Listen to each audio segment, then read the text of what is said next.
আমার নাম রাজীব। আমি একজন কার মেকানিক। শহরের একটা গ্যারাজে আমি কাজ করি। আমি এই গ্যারাজের প্রধান মিস্ত্রি। প্রায় 10 বছর যাবৎ আমি এই কাজ করছি। আমার পরিবার একদম নিম্ন মধ্যবিত্ত। পরিবারের সমস্ত দায়িত্ব আমার নিজের ওপরই। সেজন্য বেশিরভাগ দিনই কাজ শেষ করে বাসায় ফিরতে ফিরতে আমার অনেকটা রাত হয়ে যায়। প্রতিদিন এই জঙ্গলের রাস্তা ধরে যেতে খানিকটা ভয় লাগে, কিন্তু কিছু করার নেই। শহর থেকে একটু ভেতরেই আমাদের গ্রামের বাড়ি, মোটামুটি 2 কিলোমিটার। অনেকদিন গাড়ি পাই, আবার অনেকদিন হেঁটেই বাড়িতে ফিরতে হয়। আজকে একটু বেশি দেরি হয়ে গিয়েছে। এখন রাত 12:30 বাজে। একজন স্যারের বড় একটা গাড়ি রেখে গিয়েছে, সেটা কালকের মধ্যেই ডেলিভারি দিতে হবে। এখানে যেসব মিস্ত্রি আছে তারা এগুলো করতে পারবে না, যার কারণে আমাকে করেই দ্রুত যেতে হবে। 12:30 অলরেডি বেজে গিয়েছে। এখন আমি বসকে বললাম, বস, গাড়ির কাজ অলমোস্ট শেষ হয়ে গিয়েছে, কালকে সকালে ওরা এসে বাকিটা করে ফেলতে পারবে। আমি তাহলে আজকে যাই, আমার অনেকটা দেরি হয়ে গিয়েছে। তাই বলে আমি বসের কাছ থেকে বিদায় নিয়ে সেই পুরাতন শুনশান জঙ্গলের রাস্তায় উঠলাম। আমাদের শহর থেকে এই জঙ্গলের রাস্তাটা একটু ভিন্ন ধরনের। রাত হলে এখানে তেমন গাড়ি ঘোড়া কিংবা মানুষজন চলাচল করে না। খুব ঘন জঙ্গল টাইপের রাস্তা, দুই পাশে বিরাট বড় বড় গাছ এবং দুই পাশে ঘন জঙ্গল। এদিক দিয়ে যেতে মানুষের ভয় লাগে অনেক, কিন্তু আমার নিয়মিত অভ্যাস হয়ে গিয়েছে, কারণ প্রায় প্রতিদিনই রাত 10টা, 11টা নেই, 12টা নেই, এরকমভাবে আমার এদিক দিয়ে যেতে হয়। কিন্তু আজকের জিনিসটা ছিল একদম ব্যতিক্রম এবং ভিন্ন। আমি রাস্তা ধরে এগিয়ে যাচ্ছিলাম। দূর দূরান্ত থেকে শিয়াল এবং নানান জন্তু জানোয়ারের চিৎকার এর শব্দ আমার কানে ভেসে আসছিল। প্রতিদিনের অভ্যাস হয়ে গিয়েছে। একটু সামনে এগোতেই আমি লক্ষ্য করলাম কেউ একজন সামনে দাঁড়িয়ে আছে। আমি আর একটু সামনে যেতেই লাইটের আলোতে দেখতে পেলাম যে একটা গাড়ি দাঁড়িয়ে আছে এবং গাড়ির সামনের বনেট খোলা। সম্ভবত গাড়িটা নষ্ট হয়ে গিয়েছে। আমি আরেকটু সামনে এগিয়ে যাব কিনা বুঝতে পারছি না। এই রাত্রেবেলা কার গাড়ি এই জঙ্গলের মধ্যে নষ্ট হয়ে গেল? আমি এসেছি, এটা তার কপাল মনে হয়। কারণ হচ্ছে, গাড়িটা যদি ঠিক না করতে পারে তাহলে সে নিশ্চিত বিপদে পড়বে। কারণ এই রাস্তাটা খুব একটা ভালো না। রাতবেলাতে ছিনতাইকারী এবং নানান ধরনের বাজে বখাটে ছেলেপেলেদের আনাগোনা লেগেই থাকে। যদিও তারা আমাকে চেনে, সেজন্য আমাকে তেমন কিছু করবে না। কিন্তু সামনে যাকে দেখতে পাচ্ছি সেটা একটা মেয়ে মানুষ। একটা মেয়ে, তার গাড়ি নষ্ট হয়ে গিয়েছে এবং তার গাড়ি ঠিক করার চেষ্টা করছে। কিন্তু আমি বুঝতে পারছি না যে সে এত রাত্রেবেলা এই রাস্তা দিয়ে কোথায় যাচ্ছিল। দেখে তো বড়লোকের মেয়েই মনে হচ্ছে। আমি সামনে এগিয়ে গিয়ে পেছন থেকে ডাক দিলাম, ম্যাডাম, কোনো সমস্যা হয়েছে? গাড়ি কি নষ্ট হয়ে গিয়েছে? মেয়েটা পেছন দিকে ফিরেই আমাকে বলল কি যে না, কিছুই হয়নি। আমি প্রথমবারের মতো মেয়েটার দিকে তাকিয়ে আমার একদম খুবই খারাপ অবস্থা, কারণ মেয়েটা দেখতে অসম্ভব রকমের সুন্দরী, বড়লোকের মেয়ে বলে কথা। মেকআপ টেকআপ করে একটা কাণ্ড করেছে, আর লাল রঙের একটা স্যুট পরে আছে। দেখতে এত মিষ্টি লাগছে যে প্রথমবারের মতো দেখে আমি নিজেই পা ফসকে গেলাম। মনে হচ্ছিল যে এত সুন্দরী মেয়ে আমি আমার জন্মে কোনোদিন দেখিনি। তারপর আবার লাইটের হালকা আলোয় তার চেহারাখানা আরও চমৎকার দেখতে লাগছিল। তার গায়ের হালকা পারফিউমের ঘ্রাণও আমাকে যেন মাতাল করে দিচ্ছিল। আমি তাকে আবার বললাম, ম্যাডাম, কোনো সমস্যা? গাড়ি কি নষ্ট হয়ে গিয়েছে? আমি কি আপনার গাড়ি কি ঠিক করে দিব? আমি একজন মেকানিক। মেয়েটা অনেক চিৎকার দিয়ে উঠল এবং বলল, আপনাকে কি বলেছি আমি আমার গাড়ি নষ্ট হয়ে গিয়েছে বা ঠিক করতে হবে? আপনি আগ বাড়িয়ে এখানে কেন আসছেন? যান, আপনাদের কোনো কাজ নেই, তাই না? সুন্দরী মেয়ে দেখলে তার কাছে আসতে হয়, তার কাছাকাছি ঘেঁষার চেষ্টা করতে হয়, তাই না? এবং তাকে উত্ত্যক্ত করা। মেয়েটার কথা শুনে কিঞ্চিত আঘাত হলাম। এত সুন্দরী মেয়ে, তার মুখের ভাষা এরকম শুনেই আমার কেমন যেন একটু বিশ্রী ধরনের ধারণা তার প্রতি এসে গেল। আমি বললাম, না না ম্যাডাম, আপনি ভুল বুঝছেন না। আমি আসলে একজন মেকানিক, শহরের একটা দোকানে কাজ করি। সেখান থেকেই কাজ শেষ করে বাড়িতে ফিরছিলাম। আমি দেখতে পেলাম যে আপনার গাড়িটা নষ্ট হয়ে গিয়েছে এবং আপনি সেটা ঠিক করার চেষ্টা করছেন। এটা নিশ্চয়ই আপনার কাজ নয়, এটা আমার কাজ। আপনার যদি বিশ্বাস না হয়, আপনি আমার গায়ে মোবিল এবং তেল কালির দাগ দেখতে পারেন। আমার শার্টটা এখনও সেই গ্যারেজের ময়লা আবর্জনা দিয়ে ভর্তি রয়েছে। আপনি তো দেখতেই পাচ্ছেন এবং বুঝতেই পারছেন আমি একজন মেকানিক। তবে আমি শুধুমাত্র আপনার সাহায্য করার জন্য এসেছিলাম, এছাড়া কিছু না। আপনি যদি চান তাহলে আমি আপনার গাড়িটা ঠিক করে দিতে পারি, আর যদি না চান তাহলে আমি চলে যাচ্ছি। তাই বলে আমি সামনের দিকে হাঁটা শুরু করলাম। মেয়েটার এমন কঠিন দৃষ্টি এবং এমন কর্কশ ভাষা আমার কাছে একটু অদ্ভুতই লাগলো। তবে বড়লোকের মেয়ে যেহেতু একটু দেমাগি তো হবেই। আমি সামনের দিকে এগিয়েই যাচ্ছিলাম, মেয়েটা আমাকে ডাক দিল, এই যে শুনুন। আমি পেছন দিকে ফিরে তাকালাম, বললাম জি বলুন। তারপর বলল, আমি আমার এরকম ব্যবহারের জন্য দুঃখিত, আপনি চাইলে আমার গাড়িটা ঠিক করে দিতে পারেন, একটু বিপদে পড়েছি, আমার কথায় কিছু মনে করবেন না। মেয়েটা এত সুন্দর করে কথা বলতে পারে এবং এত কঠিনভাবে কথা বলতে পারে, দুইটা রূপই তার দেখা হয়ে গেল। আমি বললাম আচ্ছা ঠিক আছে, আমি তো শুরুতেই বলেছিলাম। তারপর বেশ খানিকক্ষণ গাড়িটা চেক করে আমি ঠিকই করে ফেললাম। তবে গাড়িটার পার্টস বা অন্যান্য সব কিছু আমার কাছে ভিন্ন মনে হচ্ছিল। অনেক দামি গাড়ি, এরকম দামি গাড়ি সাধারণত আমাদের গ্যারাজে খুব একটা আসে না। তারপরে অনেক কষ্ট মষ্ট করে আমি ঠিক করে ফেললাম। তারপর বললাম, ম্যাডাম গাড়িটা একটু স্টার্ট দিয়ে দেখেন, ঠিক হয়ে গেছে সম্ভবত। আমি এখানে বেশিক্ষণ থাকতে পারছিলাম না, কারণ তার গায়ের যে ঘ্রাণ ছিল, যে পারফিউমটা সে দিয়েছিল, সেই পারফিউমটা আমার কাছে অদ্ভুত রকম সুন্দর লাগছিল এবং আশপাশটা সুন্দর বাতাস বইছিল। এরকম একটা সুন্দরী মেয়ে, তারপর যদি এখানে বেশিক্ষণ থাকি, আমি বললাম কি আচ্ছা ঠিক আছে, আমি তাহলে আসি। তারপর মেয়েটা আমাকে বলল, শুনুন আপনার বাসা যদি সামনের দিকে হয়ে থাকে তাহলে আমি আপনাকে নামিয়ে দিই, চলুন। আমি বললাম না না, তার প্রয়োজন নেই, আমি একা একাই চলে যেতে পারবো।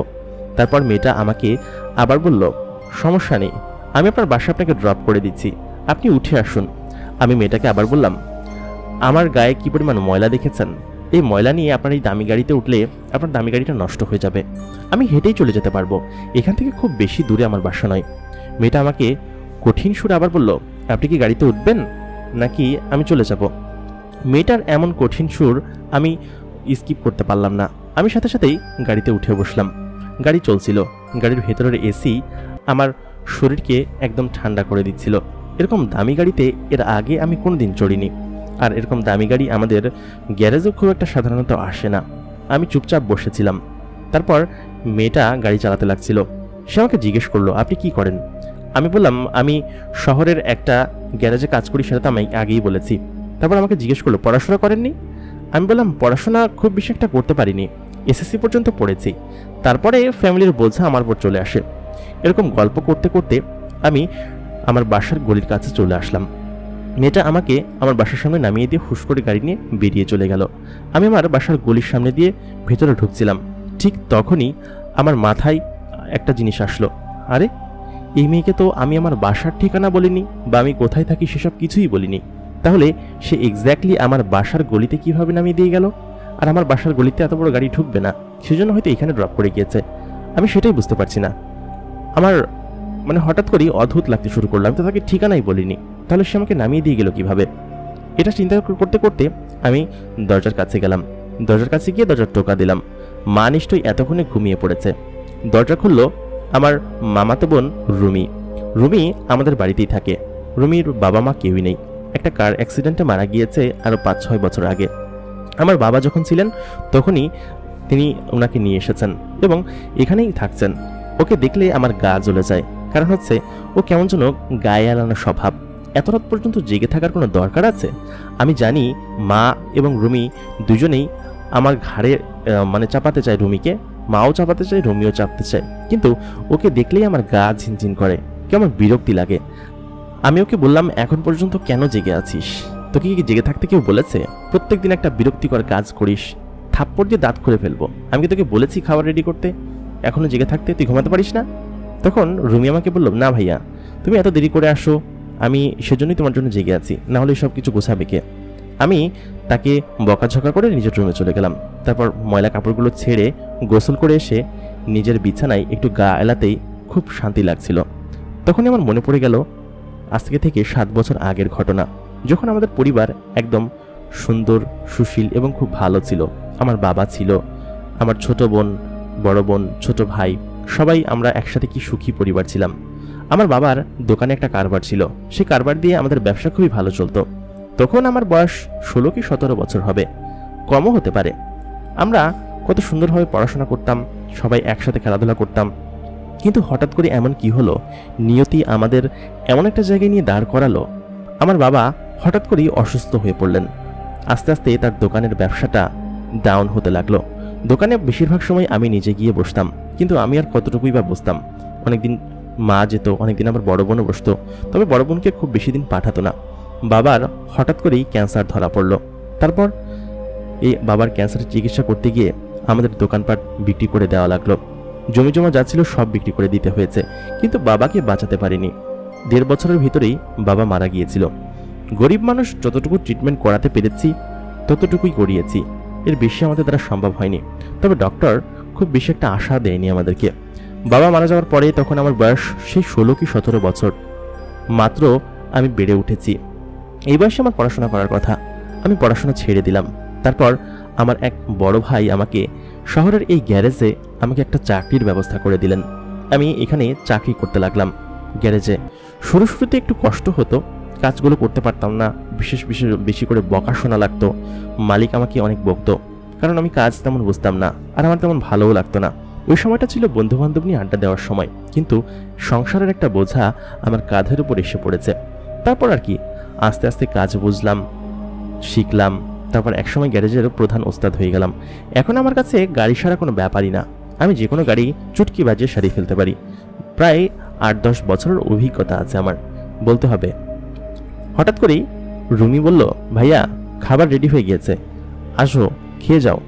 আমি বললাম কি যে, আচ্ছা ঠিক আছে তুই যা, আমি সব কিছু গুছিয়ে রাখবো, তুই গিয়ে ঘুমিয়ে পড়, ঠিক আছে। আমি বুঝি না এই মেয়েটাকে মা এখানে কেন রেখেছে। এতিম মেয়ে বলে কি এখানে থাকবে? বিয়ের সাথে দিয়ে দিলেই তো পারে। তবে মায়ের চিন্তা রুমির সঙ্গে আমাকে বিয়ে দিবে। রুমি দেখতে শুনতে খারাপ না, ভালো মেয়ে, ভদ্র মেয়ে। আমি যা বলি বা বাসার মানুষ যাই বলে তাই শোনে।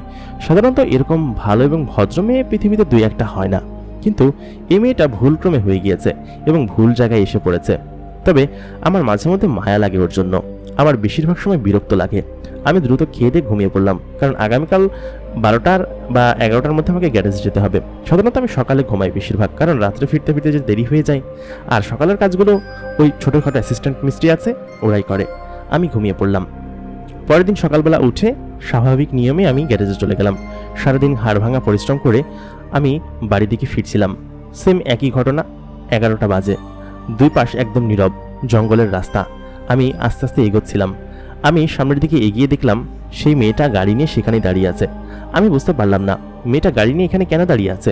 আমি তাকে জিজ্ঞেস করলাম, আপনি এখানে গাড়ি নিয়ে, গাড়ি কি আজকেও নষ্ট করে ফেলেছেন নাকি? মেয়েটা বলল, আরে না না, গাড়ি নষ্ট করিনি, আমি আপনার জন্যই দাঁড়িয়ে আছি। আমি বললাম, আমার জন্য দাঁড়িয়ে আছেন? কেন দাঁড়িয়ে আছেন আমি আসলে বুঝতে পারছি না। তখন সেই মেয়েটা আমাকে বলল, আপনি আমাকে গতকালকে যে উপকার করেছেন সেই উপকারের প্রতিদান দিতে এসেছি। আমি বললাম, আমি কোনো উপকারের প্রতিদান নেই না। তখন মেয়েটা আমাকে বলল, প্রতিদান না, এক প্রকার কম্পেনসেশন বলতে পারেন। আমি আপনাকে নিয়ে একটা জায়গায় যেতে চাই, আপনি কি আমার সঙ্গে যাবেন? আপনাকে আমার ভালো লেগেছে। আমি বললাম, কোথায়? না না, আমি কোথাও যাব না, আমার বাড়িতে যেতে হবে, কালকে কাজ আছে। তারপর মেয়েটা একটু মন খারাপই করলো। আমি বললাম, আচ্ছা ঠিক আছে, আমি আজকে নয়, আমি অন্য কোনো একদিন আপনার সঙ্গে যাব, ঠিক আছে? মেয়েটা তখন বলল, আচ্ছা ঠিক আছে। তারপর আমি তাকে বাই বলে বাসায় চলে আসলাম। বাসায় আজকে মা জেগে আছে। মা দরজা খুলে দিল। আমি বললাম, মা এখনো তুমি ঘুমাওনি? তারপর মা বলল, তোর জন্যই জেগে আছি, আজকে রুমি তোর জন্য খুব ভালো ভালো খাবার রান্না করেছে। আমি আবার রেগে গেলাম, বললাম, মা তুমি এই মেয়েটাকে এত পাত্তা দাও কিসের জন্য বলো তো? এই মেয়েটা কি অন্য কোনো যাবার জায়গা নেই? মেয়েটা আমার কথা শুনে খানিকটা কান্না করলো, কারণ প্রত্যেকদিন এসেই আমি তার প্রতি খোঁটা দিই, নানান কথা বলি। তবে আমি সামনাসামনি যাই বলি, ভেতর ভেতর কিন্তু ওর জন্য সব কিছুই করি। ওকে জামা কাপড় কিনে দেই, টাকা পয়সাও কিন্তু আমিই দেই। কিন্তু উপর উপর দিয়ে আমি দেখাই যে আমি ওকে পছন্দ করি না, কিন্তু ভেতর ভেতর দিয়ে আমার ওর প্রতি একটা মায়া আছে, বোনের মতো মায়া। প্রেমিকার মতো মায়া কিন্তু না, এমনটা ভাববেন না। অন্যান্য বোনের মতো। আমার 2 বোন 1 ভাই। বড় বোনের বিয়ে দিয়ে দিয়েছি কিছু বছর আগে। বাবা তখন জীবিত ছিল, কিন্তু বাবা তার বিয়েটা দেখে যেতে পারেনি। বাবা মারা যাওয়ার পরে আমি আমার নিজ দায়িত্বে বড় বোনের বিয়ে দিয়েছি। এখন বাসায় ছোট বোন আর একটা ছোট ভাই আছে, আর আছে রুমি। ওর দায়িত্বও আমাকেই নিতে হবে, ভালো কোনো একটা ছেলে দেখে বিয়ে দিয়ে দিতে হবে। খবরের মতো আমি কাজ থেকে বাড়িতে ফিরছিলাম। ওই দিন কাজ থেকে বাড়িতে ফিরতে ফিরতে প্রায় আনুমানিক 1টা বেজে গেল। ওই প্রথম দিনের মতো মেয়েটা দেখি গাড়ি নিয়ে সেখানে দাঁড়িয়ে আছে। আমি বললাম, আপনি আজকেও গাড়ি নিয়ে দাঁড়িয়ে আছেন? কিন্তু কেন? আমি তো বুঝতে পারছি না কিছু। মেয়েটা তখন বললেন, কেন, তুমি না আমাকে বললে যে অন্য একদিন আমার সঙ্গে যাবে? সেজন্যই দাঁড়িয়ে আছি তোমার জন্য। আমি জানি তুমি প্রতিদিন এদিক দিয়ে যাতায়াত করো, আমি তোমাকে অনেকদিন ধরেই দেখছি। আমি বললাম, অনেকদিন ধরে দেখছেন মানে? বুঝতে পারলাম না। তখন মেয়েটা আমাকে বললো, না না না না, কিছু না, তুমি কি আজকে আমার সঙ্গে যাবে? আমি তোমাকে একটা জায়গায় নিয়ে যাব। আমি বললাম আচ্ছা ঠিক আছে, এতই যেহেতু রিকোয়েস্ট করছেন তাহলে যাই। মেয়েটা দেখতে অনেক সুন্দর ছিল এবং পাশাপাশি অনেক বড় লোক ছিল। আমি এক দরিদ্র গরিব মানুষ। ওনার সাথে যদি আমি কোনো একটা ভালোবাসা করতে পারি তাহলে তো আমার জন্যই লাভ। মেয়েটার অনেক কোটি কোটি টাকা আছে, দামি দামি বাড়ি গাড়ি আছে। ওর সঙ্গে যদি কোনোভাবেই ভালোবাসা করতে পারি তাহলে আমার জীবন বদলে যাবে। আমি সেটা ভেবে মেয়েটার সঙ্গে ওই দিন গেলাম। মেয়েটার সঙ্গে থাকতে আমার ভালোই লাগতো এবং মেয়েটা ওই দিন আমাকে একটা নির্জন সমুদ্রের পাড়ে নিয়ে গেল। কিন্তু অবাক করার মতো বিষয় হচ্ছে, আমাদের এই অঞ্চলে নদী বা সমুদ্র নেই। মেয়েটা কোথায় নিয়ে আসলো আমাকে, তাও খুব দ্রুত সময়ের মধ্যে। আমি তাকে বললাম এটা কোন জায়গা। মেয়েটা আমাকে জানালো এটা একটা জায়গা, আমার একটা খুব পছন্দের জায়গা। আমি বললাম এরকম কোনো জায়গা তো আমাদের অঞ্চলে আছে বলে আমি জানি না, কারণ কোনোদিন আসিনি। মেয়েটা আমাকে জানালো সেটা তো আমার জানতে হবে না, তুমি আমার সঙ্গে সঙ্গে থাকো, ঠিক আছে। মেয়েটার সঙ্গে আমি গল্প করতে লাগলাম এবং সে আমাকে নানান ধরনের গল্প, নানান ধরনের জিনিস এইগুলো শোনাতো, নানান ধরনের জিনিস দেখাতো। আমার সব মিলিয়ে কেন যেন ওর সাথে থাকতে ভালো লাগতে শুরু করলো। আমাদের সম্পর্ক আপনি থেকে তুমিতে চলে আসলো। প্রায় প্রত্যেক দিন রাত্রে ফেরার পথে ও আমাকে নিয়ে বিভিন্ন জায়গায় ঘুরতে যেত এবং বিভিন্ন জায়গায় আমাকে নিয়ে যেত, আমাকে নানান ধরনের জিনিস খাওয়াতো। সব মিলিয়ে আমার জীবনটা কেমন যেন হঠাৎ করেই বদলে যেতে শুরু করে। আমার হাব ভাব, জামা কাপড় সব কিছু পাল্টে যেতে শুরু করে। একদিন ওরকম এক ধরনের অদ্ভুত পোশাক আমাকে দিল। মেয়েটা আমাকে বলল, রাজীব তোমার জন্য আমি একটা জিনিস নিয়ে এসেছি। আমি বললাম কি জিনিস। সে আমাকে একটা প্যাকেট এগিয়ে দিল। সে প্যাকেটের মধ্যে খুব দামি একটা জামা আছে, জামার মধ্যে খুব চমৎকারভাবে কাজ করা। মেয়েটা আজকেও লাল স্যুট পরে এসেছে। সে আমাকে প্যাকেটটা এগিয়ে দিয়ে বলল, এটা তুমি আগামীকালকে পরে আসবে, এবং সাথে একটা চমৎকার দেখতে বক্স দিল। বলল কি যে এই বক্স নিয়ে বাসায় গিয়ে খুলে দেখবে, ঠিক আছে। আমি বললাম আচ্ছা ঠিক আছে। এরকম ঘুরতে ঘুরতে মেয়েটার প্রেমে যে আমি কবে হাবুডুবু খাওয়া শুরু করলাম সেটাই আমি বুঝতে পারছিলাম না, কারণ ওকে ছাড়া আমার কিছু ভালো লাগতো না। কাজে গেলেও কর্মচারী বা অন্যান্য সবাই আমাকে এটাই বলতো, কিরে প্রেমে পড়েছিস নাকি, আজকাল তোর হাব ভাব খুব একটা ভালো লাগে না। আমি বললাম আরে না, কি যে বলেন আপনারা, এমনি মনে একটু আনন্দ জাগছে সেই জন্য। সবাই বুঝতে পারে, আমি নিজেও বুঝতে পারি যে আমি প্রেমে পড়েছি, কারণ ওকে ছাড়া আমার একটু ভালো লাগতো না। মেয়েটা একে তো ছিল বড় লোক, তারপর ছিল টাকা পয়সার অভাব নেই। আমাকে নানান জায়গায় নিয়ে যেত, নানান খাবার খাওয়াতো। এত দামি দামি খাবার আমি আমার বাপের জন্য কোনোদিন খাইনি। আর যে পোশাকটা আমাকে আজকে দিল সেই পোশাকটা আমি বাসায় গিয়ে পরার অপেক্ষা করছিলাম। সাথে একটা বক্সও দিয়েছে। ও আমাকে বাসার সামনে নামিয়ে দিয়ে গেল। আমি দ্রুত গিয়ে দরজায় কড়া নাড়লাম। আমার মামাতো বোন রুমি দরজাটা খুলে দিল। আমি ওকে পাশ কাটিয়ে ঘরে চলে গেলাম। ও বলল, ভাইয়া খাবে না, তোমার জন্য খাবার নিয়ে বসে আছি। আমি বললাম, তোকে না কতবার বলেছি আমাকে এরকমভাবে খাবার নিয়ে বসে থাকবি না আমার জন্য, আমি বাইরে থেকে খেয়ে এসেছি, তুই খাবারগুলো ফ্রিজে ঢুকিয়ে রাখ। তাই বলে আমি আমার নিজের রুমে চলে গেলাম। নিজের রুমে গিয়ে প্যাকেটটা খুললাম, দেখলাম অদ্ভুত সুন্দর দেখতে শেরওয়ানি টাইপের একটা সাদা পোশাক।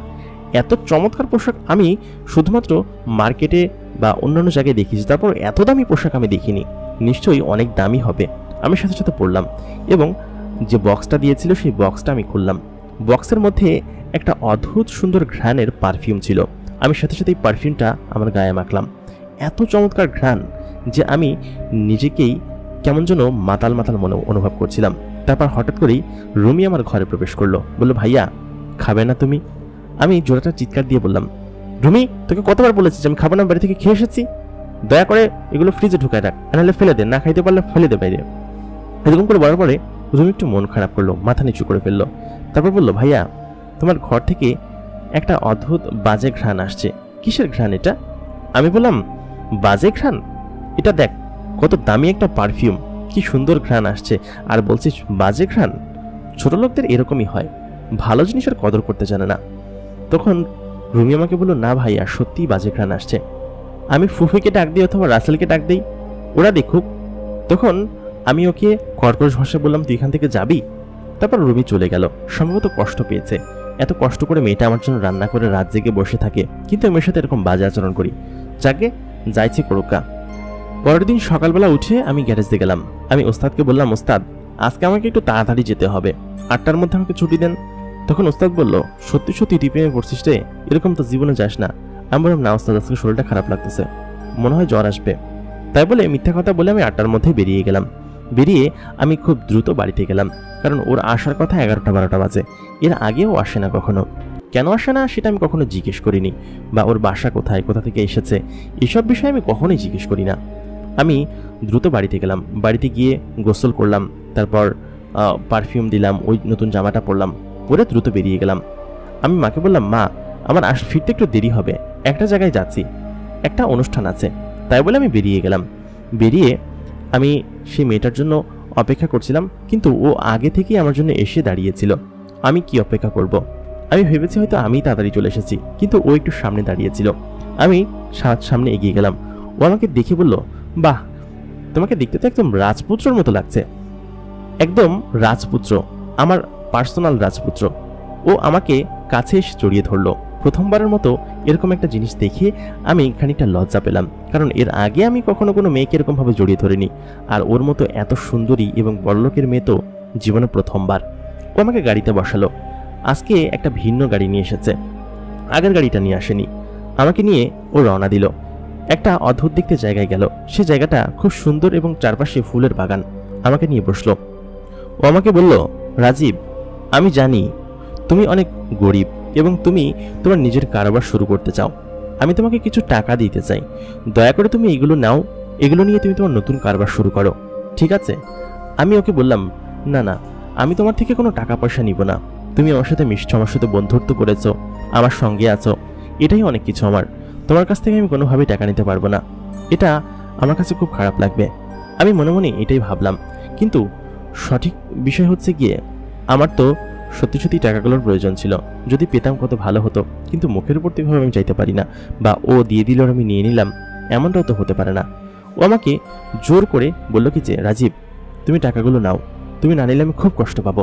দেখলাম এক ব্যাগ ভর্তি অনেকগুলো টাকা। ও আমাকে বারবার সাধছিল। আমি বললাম, না না, আমি এটা নিতে পারবো না, দয়া করে এটা আমাকে দেও না, আমাকে দিও না, আমি নিতে পারবো না। ও অনেকবার মন খারাপ করলো এবং মন খারাপ করে আমার সঙ্গে কথা বলা বন্ধ করে দিল। বলল, তুমি যদি টাকাগুলো না নাও তাহলে আমি কিন্তু চলে যাবো, আর কখনোই আসবো না। আমি তোমার ভালোর কথা ভেবেই কিন্তু এটা করেছি। তখন আমি বললাম, আচ্ছা ঠিক আছে, তুমি যদি ভালো মনে করো বা খুশি হও তাহলে আমি টাকাগুলো নিচ্ছি, তবে এগুলো কিন্তু তোমার ফেরত নিতে হবে, এটা ওয়াদা করো আমার কাছে, না হলে কিন্তু আমি নিব না। তখন ও বললো কি যে, আচ্ছা ঠিক আছে, আমি ফেরত নিব, তুমি এখন এগুলো নাও। ও আমাকে টাকা ভর্তি ব্যাগটা দিল।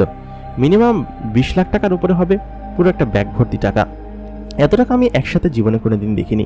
আমি ওই দিনকে ওর সাথে খুব ভালো একটা সময় কাটালাম। ও একটা ক্যান্ডেল-লাইট ডিনারের অ্যারেঞ্জ করেছে। এসব বিষয়ে আমি অজানা ছিলাম, ওই আমাকে এসব সমস্ত কিছু শিখিয়েছে। তারপর ওই দিনকে আমি চলে আসলাম। ও প্রথমবারের মতো আমাকে জড়িয়ে ধরেছিল ওই দিন, এবং আরেকটু হলে চুমু খেয়েই ফেলতো, কিন্তু আমি সরে গিয়েছিলাম, কেমন যেন লজ্জা লজ্জা লাগছিল। ও বড়লোক দেখে এরকম লোভের বশবর্তী হয়ে কিন্তু আমি ওর কাছাকাছি এসেছিলাম। আমার তো কোনো দোষ নেই। তারপরেও যা যাচ্ছে ভালোই যাচ্ছে। আমি যদি কোনোভাবে ওকে বিয়ে করতে পারি তাহলে আমার জীবন বদলে যাবে। আমি ওই দিন বাড়িতে চলে যাই সমস্ত কিছু নিয়ে। বাড়িতে গিয়ে টাকার ব্যাগটা খুলে দেখি এতগুলো টাকা, ব্যাগ ভর্তি এতগুলো টাকা আমি বাপের জন্য প্রথমে দেখলাম। ব্যাগটা খুলে আমি টাকাগুলো হাতে নিয়ে গন্ধ শুকিয়ে আবার রেখে দিলাম। এতগুলো টাকা দিয়ে কী করবো বুঝতে পারছি না, তবে নিজের একটা ব্যবসা শুরু করা যায়, নিজের গ্যারেজ দেওয়া যায়। যেহেতু নিজে সব কিছু জানি আর সমস্ত কিছুই কিন্তু আমার মুখস্থ, কিন্তু ওস্তাদকে কিভাবে বলবো বা কিভাবে বোঝাবো সেটাই আমার মাথায় আসছে না। আমি বলে দিব যেভাবেই হোক, কারণ আমার নিজের কাছে যদি এতগুলো টাকা এসেছে, আর সম্ভবত আমি যদি মেয়েটাকে বিয়ে করতে পারি তাহলে তো আমার সমস্ত কিছুই আমার। কিন্তু একটা বিষয় হচ্ছে, মেয়েটার বিষয়ে কোনো কিছুই জানা হয়নি, কখনো ইচ্ছে করে জিজ্ঞেস করিনি, কারণ জিজ্ঞেস করে কি করব। যাই হোক, যেটা গেছে গেছে।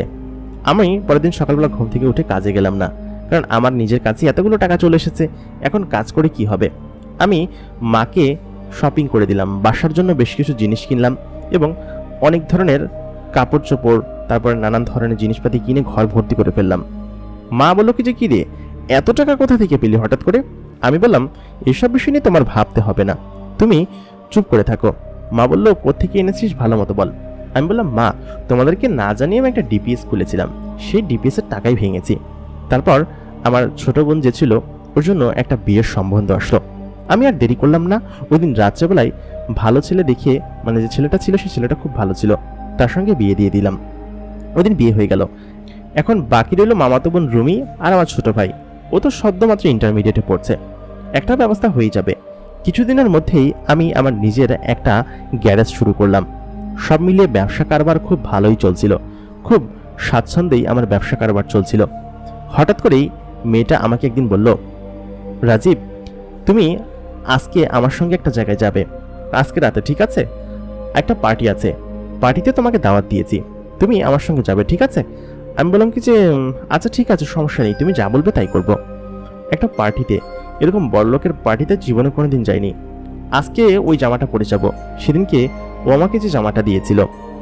আমি দ্রুত বাড়িতে ফিরে গেলাম এবং কর্মচারীদেরকে বলে গেলাম, সমস্ত কাজ শেষ করে দোকান বন্ধ করে তারপর যাবি, ঠিক আছে? আগে কিন্তু যাবি না।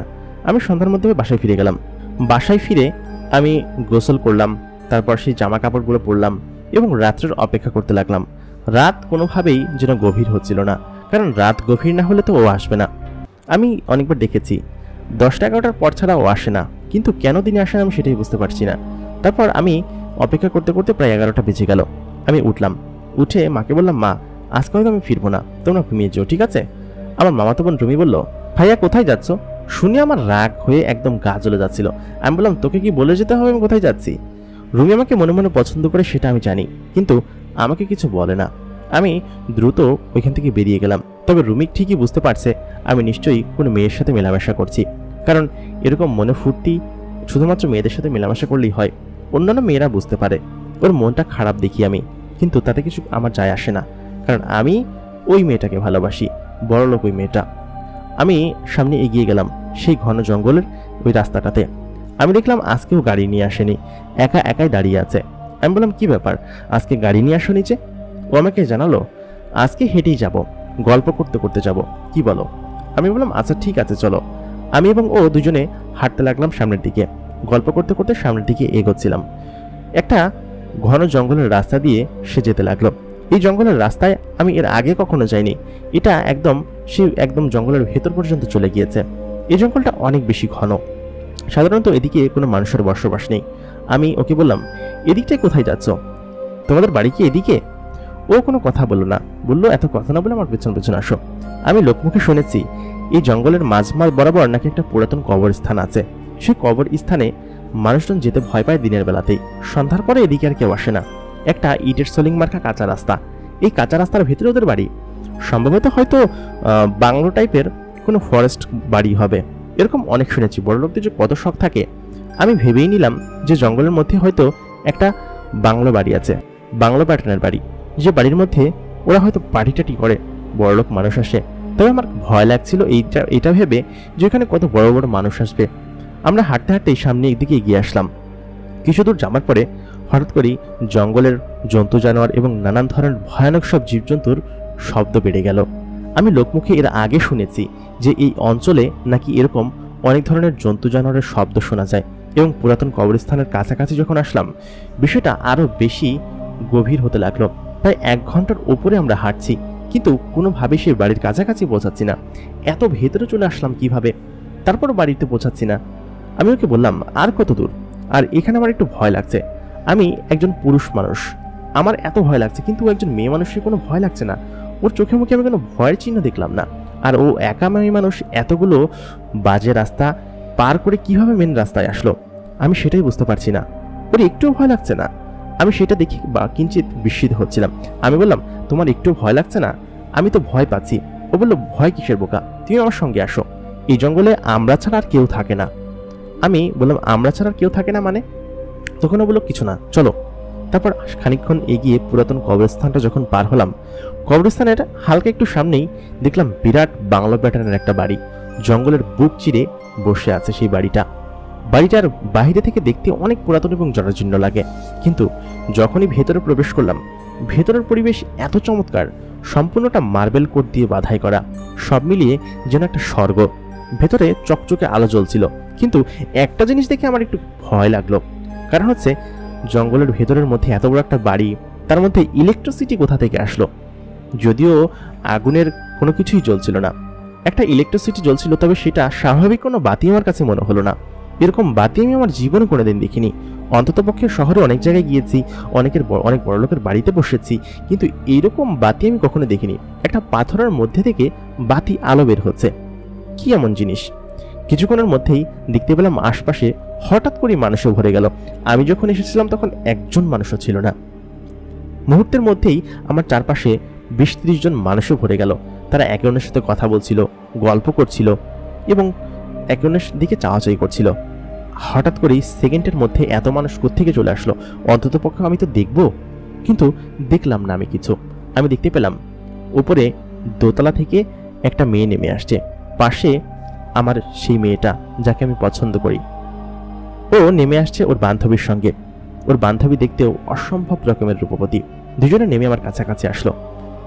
মেয়েটা আমাকে জানালো, এই সেই রাজপুত্র যাকে তুই পছন্দ করেছিস, সমস্ত কিছু বলেছিস তোকে, সবকিছু জানে? ও তখন কানাকানি করতে লাগলো, চুপ থাক, ও কিছুই জানে না, ওকে এখন পর্যন্ত কিছু বলেনি। তখন ওরা কানাকানি করতে লাগলো, বলল, ওকে বলে দেখ, দেখবি একদম পেছন দিকে দৌড় মারবে। আমার মনে হয় না যে তোর আসল পরিচয় জানার পরে ওইখানে একটু দাঁড়াবে, তবে তোর বলে নেওয়া উচিত ছিল।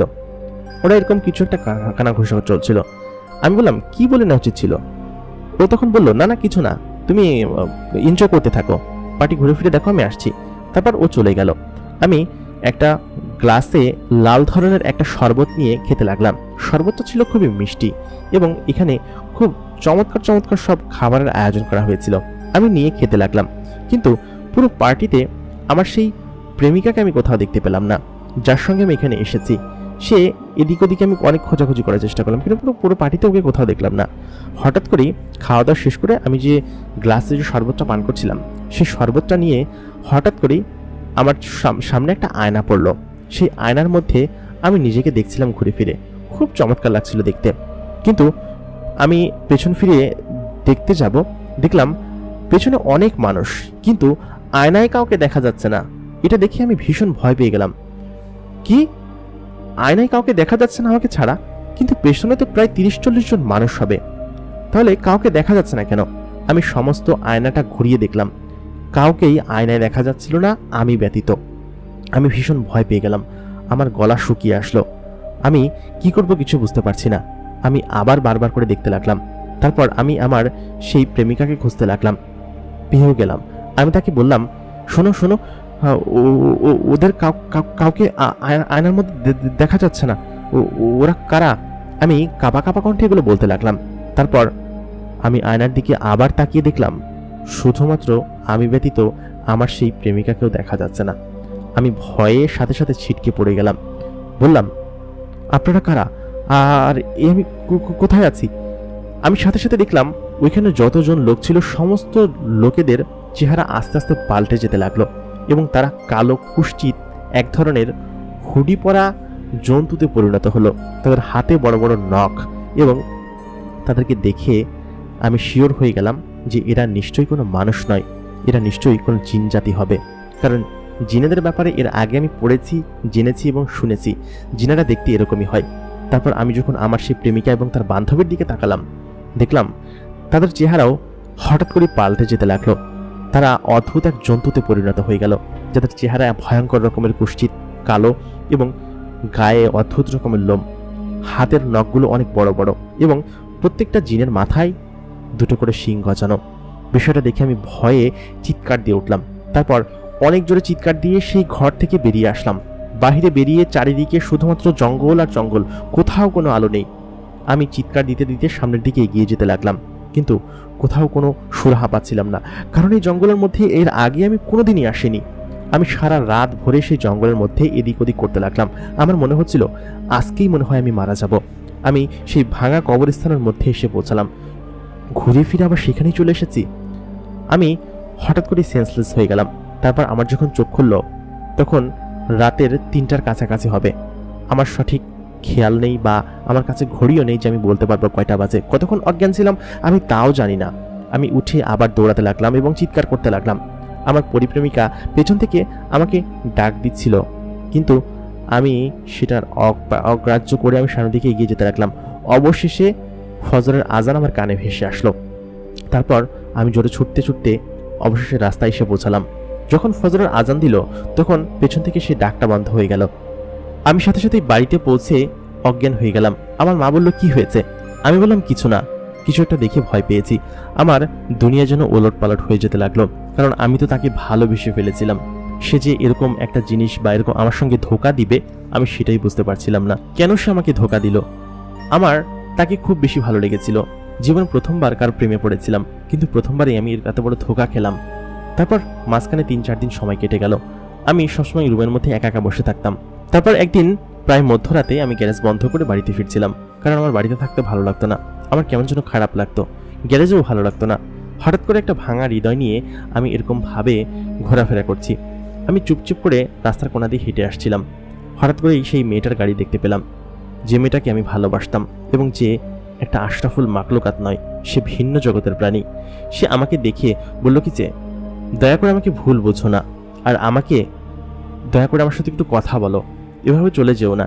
আমি বললাম, আমি তো তোমার সঙ্গে কোনো কথা বলবো না, তুমি আমাকে ধোকা দিয়েছ, আর তোমাকে দেখে আমার ঘেন্না হয়, আমার ভীষণ ভয় লাগছে, দয়া করে তুমি এখান থেকে চলে যাও, আমার কাছে আর কখনো এসো না। তখন মেয়েটা কান্না বিজড়িত কণ্ঠে আমাকে বলল, তুমি আমাকে মাফ করে দাও, আমি আসলে তোমাকে এরকম ভাবে ঠকাতে চাইনি। আমি তোমাকে সত্যিই মন থেকে ভালোবেসেছিলাম, আর আমি তোমাকে সারা জীবন ভালোবেসে যাব। আসলে হয়েছিল কি, আমি একদিন এদিক দিয়ে যাচ্ছিলাম, তখনই হঠাৎ করেই দেখলাম যে তুমি এদিক দিয়ে যাচ্ছ। প্রথম দিন তোমাকে আমার সেদিন দেখে খুব ভালো লেগেছিল, কেমন যেন পছন্দ হয়েছিল। সাধারণত আমরা জিনেদের নগরী থেকে মাঝে মধ্যেই পৃথিবীতে মানুষের আচার আচরণ এবং এসব জিনিসগুলো দেখতে পৃথিবীতে আসি, সবাই আসে। আমার বাবা মা আমাকেও পাঠিয়েছিল, বলেছিল মানুষের পৃথিবীতে ঘুরে আসতে এবং সেখানে সবাইকে যেতে হয়।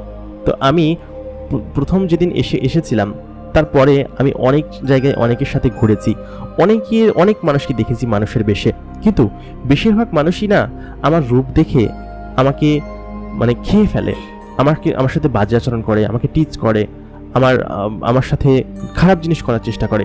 কিন্তু একমাত্র তুমিই ব্যতিক্রম ব্যক্তি দেখেছি, যে কিনা এত ভালো মনের অধিকারী। তুমি 5 ওয়াক্ত নামাজ পড়ো, ইসলামের পথে চলো, সমস্ত কিছুই আমার মন কেড়েছে। তোমার এই যে দায়িত্বপরায়ণ সমস্ত জিনিস আমার কাছে খুব ভালো লেগেছিল, যার কারণে আমি তোমার প্রেমে পড়ে যাই। এবং সেদিনকে প্রথম তোমাকে দেখে আমি ভীষণ রেগে গিয়েছিলাম, কিন্তু যখন তোমার ব্যবহার দেখলাম না, তখন আমার কাছে কেমন যেন ভালো লাগতে শুরু করলো, এবং আমি তোমার সাথে মিশতে শুরু করলাম, এবং তোমার সাথে আমি থাকতে শুরু করলাম।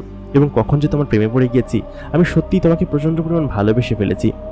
আমি তোমার কাছে আর ফিরে যাব না যদি তুমি না চাও, কারণ হচ্ছে সেই অধিকারটা আমি হারিয়ে ফেলেছি। হয়তো আমার হয়তো শুরুতে সমস্ত কিছু বলে নেওয়া উচিত ছিল, আমি একটা জিনের মেয়ে, আমি যে একটা পড়ি সেটা বলে নেওয়া উচিত ছিল, এবং আমাদের ধর্ম বর্ণ কোথায় থাকি আমরা সেসব বিষয়ে তোমার কাছে আমি চাইলে কিন্তু তোমাকে যে কোনো সময় উঠিয়ে নিয়ে যেতে পারি, তোমাকে যে কোনো কিছু করতে পারি, ক্ষতিও করতে পারি, কিন্তু আমি কিন্তু সেমনটা করিনি।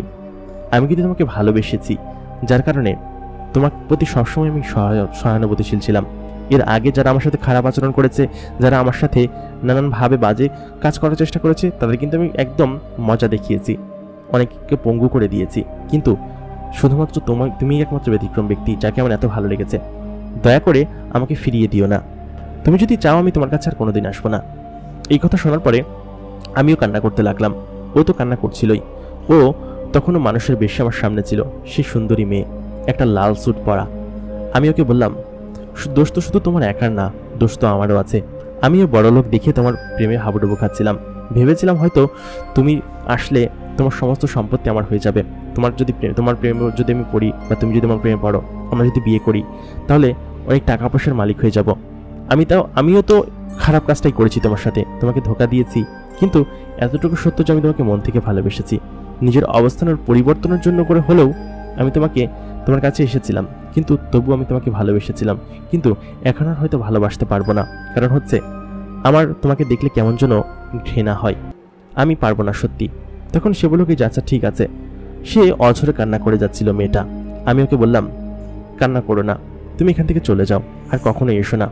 ও আমাকে বলল, আচ্ছা ঠিক আছে, আমি তোমার কাছে আর কখনোই আসবো না, তবে আমি আমার একটা ভালোবাসার নিদর্শন তোমাকে দিয়ে যাচ্ছি, এই রিংটা দিয়ে যাচ্ছি, এটা তুমি তোমার কাছে সবসময় রেখো, তুমি এটাকে কখনো হারিয়ে দিও না বা হারিয়ে ফেলো না। আমি বললাম, আচ্ছা ঠিক আছে। হাত বাড়িয়ে আমি সেই রিংটা নিলাম। রিংটা দেখতে অসম্ভব রকমের দামি হীরা দিয়ে তৈরি ছিল, দাম প্রায় অনেকটা হবে। আমি এরপরে এটা দেখিয়েছিলাম দোকানে, তারা যে দাম বললো তাতে আমার মাথা ঘুরে যাওয়ার মতো অবস্থা। আমি দামটা না বলি, তারপর সে দামি জিনিসটা আমি কখনো বিক্রি করবো না, কারণ এটা আমার ভালোবাসার নিদর্শন। একটা জিন আমাকে দিয়েছিল যে কিনা আমাকে অসম্ভব রকমের ভালোবাসতো। এরপরে বলল, যদি কোনোদিন কোনো বিপদে পড়ো তাহলে অবশ্যই এই রিংটা দেখে, এই রিংটা ছুঁয়ে আমাকে মনে করবে, আমি হাজির হয়ে যাব। তারপর ওই মেয়েটা ওইখান থেকে চলে গেল। যাওয়ার সময় ওর কান্না ভরা চোখ আমাকেও কাঁদিয়ে দিচ্ছিল। আমার খুব খারাপ লাগছিল। তারপর আমি বাড়িতে চলে গেলাম। এরকম প্রায় মাসখানিক আমার মন খুব খারাপ ছিল। আমি ওর কথা সবসময় মনে করতাম, কিন্তু ওই দিনকের পরে ওকে ডাকার আর কোনো প্রয়োজন আমি অনুভব করিনি, কারণ ওকে আমার দরকার নেই। ও ওর জগতে হয়তো ভালো আছে, আমি আমার জগতে ভালো আছি। তবে এই ঘটনা আমাকে অনেক কিছুই শিখিয়ে দিয়ে গিয়েছে, অনেকটা পরিবর্তন করে দিয়েছে। আমার অবস্থান পরিবর্তন অবশ্য করেছে, মনের অবস্থানের পরিবর্তন করেছে। পরবর্তীতে আমি আমার মামাতো বোন রুমিকে বিয়ে করি। রুমি খুব ভালো মেয়ে, আমাকে খুব যত্ন করে, আমাকে খুব ভালোবাসে। রুমির সঙ্গে সংসার করাকালীন আমার 3টা সন্তান হয়, কিন্তু ওই পরিমেয়েটা আর কখনোই আমার কাছে আসেনি। ও আমাকে বলে গিয়েছিল যদি কোনো বিপদে পড়ি তাহলে যেন আমি ওকে ডাকি। তবে আমার এতটুকু মনে হয় যে ও সবসময় আমার আশেপাশে থাকে, দূর থেকে আমাকে দেখে এবং সমস্ত বিপদে আপদে আমাকে রক্ষা করে, এটা আমার বিশ্বাস। প্রিয় দর্শক, আজকের ঘটনাটি আপনাদের কাছে কেমন লাগলো আমাদেরকে কমেন্ট করে জানাতে ভুলবেন না। এতক্ষণ কণ্ঠে আমি ইমরান আপনাদের সাথে ছিলাম। আপনাদের কারোর জীবনে যদি এরকম ঘটনা থেকে থাকে আমাদেরকে ইমেল করে জানাতে পারেন। আমাদের ইমেলের ঠিকানা ভিডিও ডেসক্রিপশনে পেয়ে যাবেন এবং আমাদের ফেসবুক পেজের ঠিকানাও ভিডিও ডেসক্রিপশনে দেওয়া আছে। দেখা হবে পরবর্তীতে এমনই কারো জীবনের ঘটনা নিয়ে। আপনার জীবনের ঘটনাও হতে পারে আমাদের চ্যানেলের একটি ভিডিও। সেহেতু দেরি না করে এখনই ঘটনা পাঠিয়ে দিন। দেখা হবে পরবর্তী এপিসোডে। আপনি যদি এখনও মেগাবক্স সাবস্ক্রাইব না করে থাকেন এখনই সাবস্ক্রাইব করে দিন। ধন্যবাদ সবাইকে।